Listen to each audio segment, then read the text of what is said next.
بسم اللہ الرحمن الرحیم، السلام علیکم ورحمۃ اللہ۔ سامعین کرام، آج کی اس ویڈیو میں ہم بات کریں گے نظر بد کے حوالے سے۔ آپ کو معلوم ہوگا بہت سارے لوگ نظر بد کی وجہ سے، حسد کی وجہ سے پریشان ہیں، ان کی زندگی تنگ ہو چکی ہے، مایوس ہو چکے ہیں۔ وجہ کیا ہے؟ یہ نظر بد کی نحوست ہے، حاسد کا حسد ہے، جس کی وجہ سے اس بندے کی زندگی اجیرن بن چکی ہے۔ سامعین کرام، بہت سے میرے بہن اور بھائی یہ سوال پوچھتے ہیں کہ نظر بد کیا ہے، نظر بد کی علامات کیا ہیں، نظر بد سے کیسے بچا جا سکتا ہے، اگر نظر بد لگ جائے تو اس کا اتارا کیسے کیا جا سکتا ہے، اور اس کے ساتھ ساتھ نظر بد کی احادیث اور قرآن مبارک میں جو حکم وارد ہوئے ہیں ان کے بارے تفصیلی بات کریں گے کہ آیا نظر بد کو احادیث مبارکہ میں کس انداز سے بیان کیا گیا، اور قرآن پاک میں اللہ رب العزت نے نظر بد سے بچاؤ کے کون سے طریقے بتائے ہیں، اور نظر بد کی کون سی ایسی علامات ہیں جس سے بندے کو معلوم ہو جاتا ہے کہ مجھے نظر لگ چکی ہے،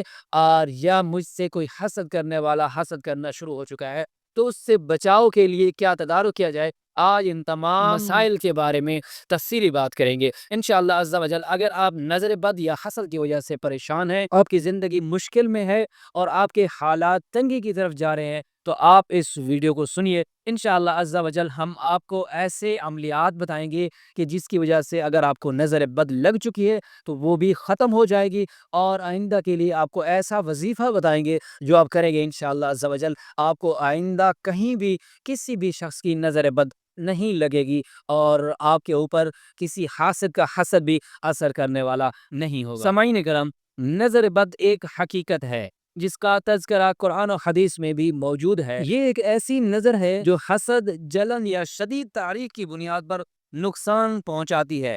اس کے اثرات انسان کی صحت، اولاد، مال، عزت، ذہنی سکون، حتیٰ کہ زندگی تک بھی مشکل میں پڑ سکتے ہیں۔ سامعین کرام، نظر بد کی حقیقت قرآن و حدیث کی روشنی میں سنیے۔ قرآن مجید میں اللہ رب العزت سورہ قلم میں ارشاد فرماتے ہیں، جس کا ترجمہ ہے کہ اور بے شک قریب ہے کہ وہ لوگ جنہوں نے کفر کیا آپ کو اپنی نظروں سے پھسلا دیں گے جبکہ ذکر قرآن بھی سنتے ہیں۔ سامعین کرام، یہ اس لیے میں قرآن و حدیث کا حوالہ بیان کر رہا ہوں، پیش کر رہا ہوں، کیونکہ بہت سارے ایسے لوگ بھی ہوتے ہیں جو کہتے ہیں نظر وظر کچھ نہیں ہوتی، یہ انسان کی اپنی سوچ ہے، یہ انسان کے اپنے تاثرات ہیں، نظر بد کوئی چیز نہیں ہوتی۔ میں ان کو قرآن حدیث کا حوالہ دے کر یہ بتانا چاہتا ہوں کہ نظر بد برحق ہے، اور یہ لگتی بھی ہے، اس کے بچاؤ کے طریقے بھی ہیں، اور یہ انسان کو مشکل میں بھی ڈال دیتے ہیں۔ اور دوسرے مقام پر اللہ رب العزت فرماتے ہیں سورہ فلق میں، من شر حاسد اذا حسد، جس کا ترجمہ ہے کہ اور میں حسد کرنے والوں کے حسد سے پناہ مانگتا ہوں جب وہ حسد کرے۔ یہ قرآن پاک کی روشنی میں نظر بد کے حوالے سے، حاسد کی حسد کرنے کے حوالے سے آپ کو بیان کیا ہے۔ احادیث مبارکہ کی طرف آتے ہیں کہ رسول اللہ صلی اللہ علیہ وسلم نے ارشاد فرمایا کہ نظر بد برحق ہے۔ اگر کوئی چیز تقدیر سے بھی آگے ہے یا تقدیر سے آگے بڑھ سکتی ہے تو وہ نظر بد ہوتی ہے۔ سامعین کرام، کتنی بڑی بات ہے کہ انسان کی تقدیر سے بھی آگے چلتی ہے نظر بد، یعنی انسان کی تقدیر کو بھی نظر بد بدل دیتی ہے۔ یہ حضور صلی اللہ علیہ وسلم کا فرمان مبارک ہے، اور یہ صحیح مسلم شریف کی روایت ہے۔ سامعین کرام، اب بات کرتے ہیں کہ نظر بد کی علامات کیا ہیں۔ سنیے، نظر بد کی علامات: اچانک طبیعت کا خراب ہو جانا، بے وجہ پریشانی اور خوف میں مبتلا ہونا، کاروبار میں رکاوٹ آنا، بچوں کا رونا، ضد کرنا، کھانے پینے سے انکار کرنا، مال و دولت یا نعمت کا ضائع ہونا، جسم پر نیلاہٹ یا درد محسوس ہونا، یعنی جسم میں درد محسوس ہونا، جسم کا نیلا ہو جانا۔ نظر بد کے متعلق اللہ کے پیغمبر صلی اللہ علیہ وسلم نے ارشاد فرمایا کہ یہ انسان کو قبر اور اونٹ کو ہانڈی میں ڈال دیتی ہے۔ نبی کریم صلی اللہ علیہ وسلم نے فرمایا کہ میری امت میں زیادہ تر لوگ اللہ کی قضاء اور قدر کے بعد نظر بد سے مرتے ہیں۔ سامعین کرام، یہ سنیے، حضرت امی عائشہ رضی اللہ تعالی عنہا روایت فرماتی ہیں، ایک دوسری روایت ہے کہ رسول اللہ صلی اللہ علیہ وسلم مجھ پر دم کیا کرتے تھے اور فرماتے تھے کہ اے عائشہ، اگر کسی چیز میں نظر بد کا اثر ہو تو وہ حق ہے، اور جب تمہیں نظر بد کا شبہ ہو یعنی احساس ہو تو تم اس پر دم کیا کرو۔ یہ بھی صحیح مسلم شریف کی روایت ہے۔ سامعین کرام، اور اسی طرح حسد کے متعلق اللہ کے پیغمبر نے فرمایا کہ نبی کریم صلی اللہ علیہ وسلم نے سورہ فلق سکھائی، جس میں فرمایا گیا کہ حسد کرنے والے کے شر سے جب وہ حسد کرے میں پناہ مانگتا ہوں۔ حضرت عامر بن ربیعہ رضی اللہ تعالیٰ عنہ حضرت سہل بن حنیف رضی اللہ تعالیٰ عنہ سے کو دیکھا اور تعجب کیا تو وہ بے ہوش ہو گئے۔ رسول اللہ صلی اللہ علیہ وسلم نے فرمایا اللہ برکتا، تم نے برکت کی دعا کیوں نہ کی؟ فرمایا جب تم میں سے کوئی اپنے بھائی یا کسی چیز میں حسن اور جمال یا نعمت دیکھے تو اس کے لیے برکت کی دعا کرے، کیونکہ نظر بد حق ہے اور نظر بد لگتی بھی ہے۔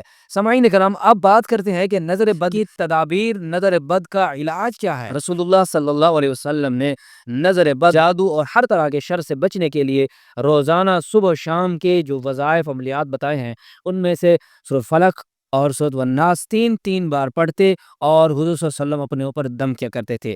عمل: صبح شام 3 بار سورۃ فلق سورۃ والناس پڑھ کر پورے جسم پر دم کریں یا بچوں پر بھی پھونک مار دیا کریں۔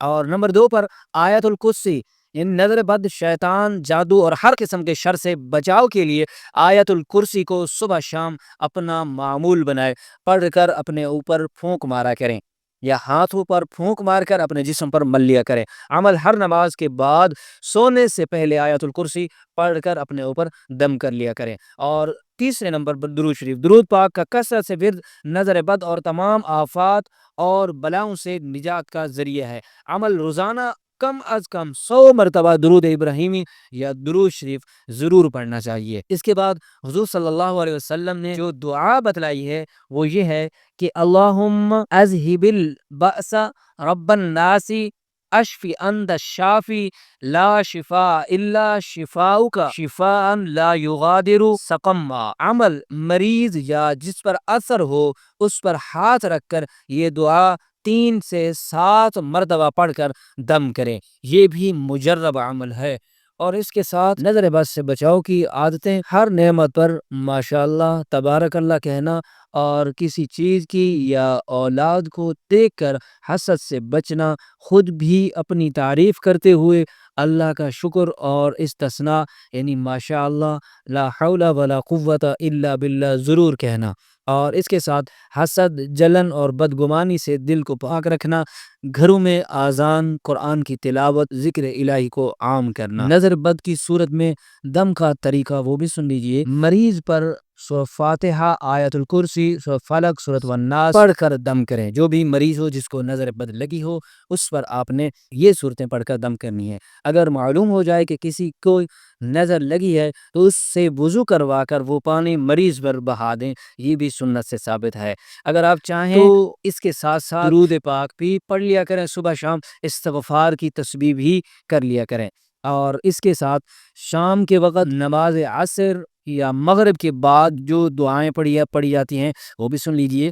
ساتھ میں ان کے ساتھ جو ایک وظیفہ ہے 100 مرتبہ لا الہ الا اللہ بھی پڑھ لیا کرے۔ سونے سے پہلے سورۃ فاتحہ، اس کے ساتھ معوذتین یعنی قل اعوذ برب الفلق، قل اعوذ برب الناس، اور اس کے ساتھ آیت الکرسی ایک بار پڑھ کر اپنے اوپر دم کر لیا کریں۔ انشاءاللہ عز و جل ان تمام عملیات اور دعاؤں کو پڑھیں گے، اللہ رب العزت اگر آپ کو نظر بھی لگی ہے تو آپ سے اس نظر کی نحوست کو دور فرما دیں گے۔ سامعین کرام، جی ہاں، یہ وہ عملیات ہے جو اللہ کے پیغمبر صلی اللہ علیہ وسلم نے بتائے ہیں، اور قرآن پاک میں بھی نظر بد کا حکم نظر بد کے بارے میں آیا ہے، حسد کرنے والے کے بارے میں آیا ہے۔ اسی طرح ہمارے حضرت جی دامت برکاتہم العالیہ فرماتے ہیں کہ بندے کو دعا مانگنی چاہیے کہ اللہ مجھے بد نظرے کی نظر سے بچا، اپنی پناہ میں رکھ، اور حاسد کے حسد سے بھی اپنی پناہ میں رکھ۔ تو جب بھی آپ دعا کیا کریں تو ان 2 چیزوں کا ضرور اضافہ کیا کریں کہ اللہ میں حاسد کے حسد سے بھی